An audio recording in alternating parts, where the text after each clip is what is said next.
اگر آپ ایک ماں ہیں تو سورۃ القصص یقیناً آپ سے بات کرتی ہے۔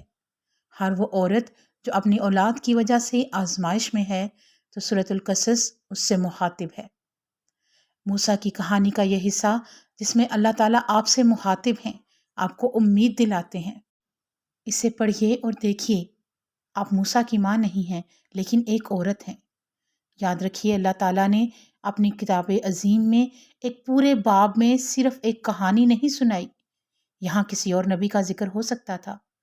تو سب سے پہلی بات جو وہ ہمیں سکھا رہا ہے، اس کی اطاعت، اس کے حکم کے مطابق چلیے۔ موسیٰ کی ماں کو اللہ نے سر ڈھانپنے کا حکم نہیں دیا تھا۔ ہمیں تو یہ بھی مشکل نظر آتا ہے۔ اللہ نے انہیں وہ حکم دیا جو ایک ماں کے لیے مشکل ترین تھا۔ ہم سوچ بھی نہیں سکتے۔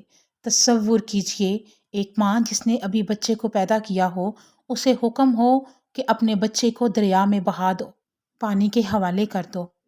تو سب سے پہلی بات جو ہم سیکھتے ہیں کہ اللہ کا وعدہ ضرور پورا ہوگا، مگر اس کے بدلے میں وہ ہم سے کیا چاہتا ہے؟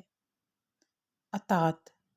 میری اطاعت کرو، میرے حکم پر چلو، چاہے ہماری نظر میں نعوذ باللہ وہ ناانصافی ہی کیوں نہ ہو۔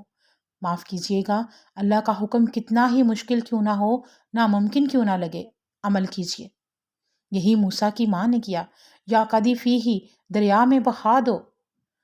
اس نے تکرار نہیں کی، کیوں میرے خدا، میں ہی کیوں؟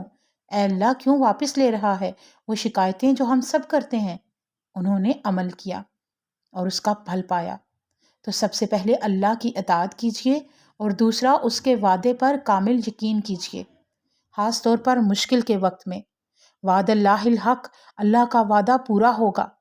جب اللہ کہتا ہے لا تخافی ولا تحزنی، غم مت کرو اور ڈرو نہیں، تو ہمیں کسی چیز کا ڈر نہیں ہونا چاہیے، بے شک اللہ ہمارے ساتھ ہے۔